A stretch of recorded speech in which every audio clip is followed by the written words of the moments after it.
Hi families, we just wanted to make this video so that you have a good idea of what's going to be coming home, the different Foundations resources.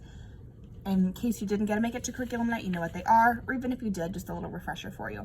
So Foundations is our phonics program. It's how we're teaching our kids to read. It's teaching the letters, the sounds, sounding out words, looking at sentences, that type of thing. So that's our phonics program.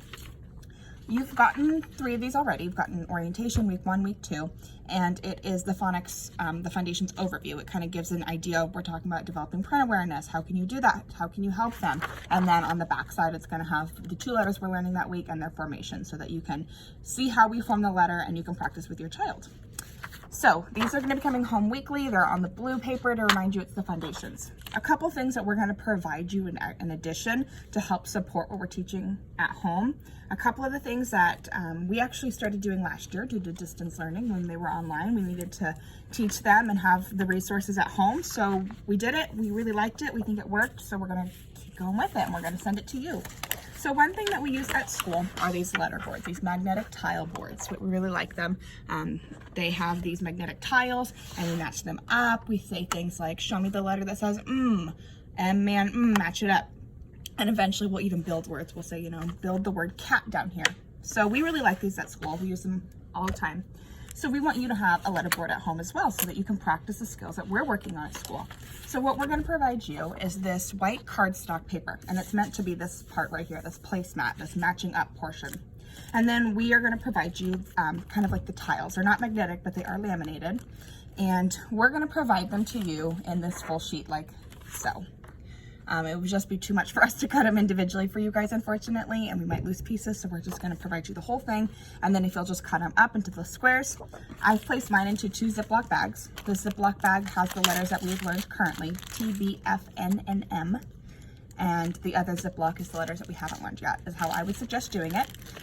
And what you could say is, pull out the letter that says and then they do, and you say, what's the letter picture sound? N, not match it up. Where does it start? It starts on the plain line. So you can do a variety of things, and then you can have them touch it. You can have them build words eventually down here. So we really hope that you use this letterboard to practice the things that we're learning at school, which you'll be finding on that blue sheet. I'm kind of keeping it all together here with a clip so that my letterboard stays together. I think letterboards are a really fun, interactive way for kids to practice instead of just sitting and staring at flashcards. Another thing that we're going to provide you is a whiteboard.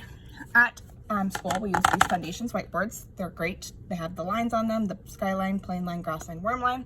So we have laminated some Foundations paper so you have a whiteboard so the kids can use their whiteboard marker at home and a Kleenex or something just to practice writing the letters over and over and over. They can write their name and they can practice what we're teaching at school. So they have the letter guide and you can practice, point to the plain line, straight down to the grass line. So this is laminated so you can use over and over and not have to worry about getting more paper. And then we have some just pocket of resources that I kind of suggest you maybe just put all your Foundation stuff in a folder, put it in a certain place, and then you can just refer to it as needed. It is a lot of information, but as we teach and as the year goes on, you're going to want to have it on hand. So don't stress about it now, but definitely keep it close by. So this is a poster we'll have in our classroom, a Foundations sound card alphabet. They're in alphabetical order, and it shows the letter, the picture, and then of course we know the sound. So you'd say F, N, F. So maybe you ask them to point to, R, Ra, as we learn them, of course, or M, man, you could say point to a skyline letter, and they could point to one. So you could use this in a variety of ways, or it could just be a resource to have. The back side is another shrunken down poster that we have in our classrooms about handwriting formation. So all the letters are grouped where they start. All letters either start on the skyline or the plain line. That's it. No letters will ever start on the grass line or the worm line. So we have our skyline letters here. These are our plain line letters, which they're kind of the straight letters that go down. Then we have our plain line round, like a C or an O. And then last we have our plain line slide. So these are all plain line letters. They just are formed different. Straight, a round letter, and then these are slides. So you'll have these as a reference to show where things start. And then we just provided a little bit of Foundations paper. And 2 more resources that we think will be of use to you eventually. You don't have to look at it all right now, but great to have on hand. This is all the letters and the keywords and the sounds. So A, apple, A, B, bat, B, so that you know all of them, whether you're trying to get ahead with your kiddo or just practicing, what the pictures are. As you open the packet, you'll find the shrunken down little card here.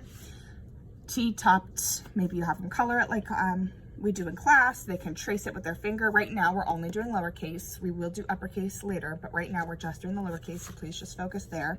We do trace them in class. I think it's a great thing to do. And then you could say, you know, point to M, man, So you could use this in a variety of ways. Maybe you want to cut them up to have cards. They are going to be two-sided at that point, but we hope this will be something that you can use at home. And then the last thing is, like I pointed out before, the letter formation guide is on the back. It's likely you're going to lose one. There's going to be 14 of them because there's 13 weeks of it plus the orientation because we're teaching the letters.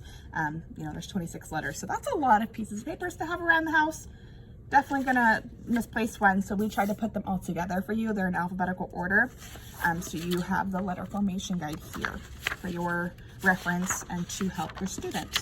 And then of course, as we teach the uppercase letters, we'll provide that one to you. But right now we're just teaching lowercase formation. We're just teaching identifying the lowercase, and we're teaching the sound. So those are the resources that we're providing you right now to kind of help what we're teaching at school. If you ever need any, you know, more foundations paper, or if you have a question about how to do something, or if you would like, you know, the cards in a different way, please let us know. We're always happy to provide.